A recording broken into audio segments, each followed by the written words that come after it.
Hello, my name is Tera Girardin with Nexus Family Healing, and I'm here with our CEO, Dr. Michelle K. Murray, with another question for our Dear Dr. Michelle advice column. Hey, Michelle, how are you doing? I'm doing great. How about you? Survived all the time off and the transition to a new year?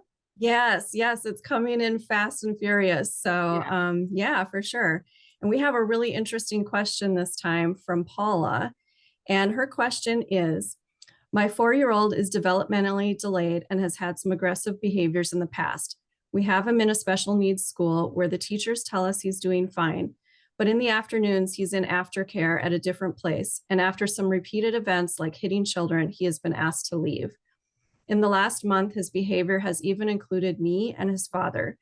We give him the requisite timeouts and have used all the methods given to us by professionals to keep him as calm as possible, helping him to count and breathe.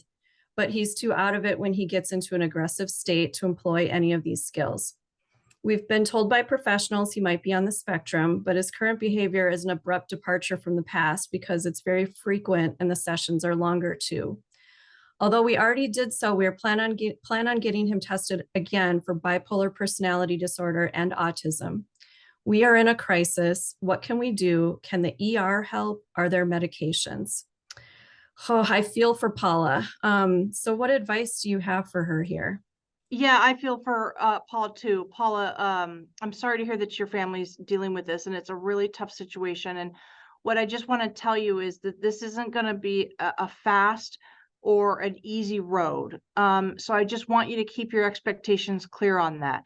You will have ongoing um, hurdles to come over, and some days will be really great and some things will work. And then you'll have to just keep using those techniques, even if it feels like they're not working. So one thing I want to applaud you on is that you're already, you're aware of the developmental issues.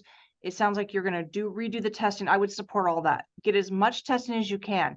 Check the autism. Get people who can do what they call a neuropsychological, which was more in depth than a normal psychological exam.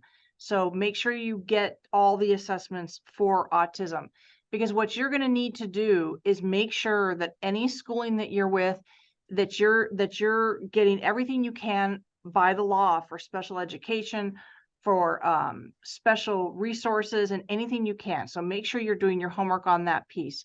Get all the testing and keep doing what the professionals are telling you. I know that it feels like it's not working, but what you have to do is change your expectations. Those things are not going to work to make it go away for good. They're going to help you maintain and manage the behavior as it's going. The other thing that I would say you want to do is work with people that will help you understand before the behavior gets bad. So focus on what triggers it, what starts it, what are the patterns to it, so that you guys can learn to control that. This is not a situation where you're going to discipline this out of this child. Though you have to have some discipline, you have to have some consequences, but you want to focus on the pre-behavior, what you can control in the environment, and make sure absolutely that you guys are in ongoing therapy with people who can really do the behavior management with you. Make sure also that you guys find a respite where somebody can help with your child so that you and your family and your husband or partner can take a break when you need to, so you can stay sane. And then the last thing I would do is you've got to find either a daycare or after school programs that specifically serve high need children, special need children, developmental children, and then work with them to have a plan for the hitting. Again, they should work to find out how to avoid it by creating a different environment to avoid it as much as possible. So keep doing what you're doing, beef it up some more, and make sure you're taking care of yourself throughout all of this. Yeah, once again, just great advice all around. And I really hope that that helps Paula and her family. Me Um, too. Thank you for watching. And if you'd like to browse other questions that have been answered by Dr. Michelle, please visit us at nexusfamilyhealing.org/resources. Thanks again, Michelle. Yeah, thank you. We'll see you next time.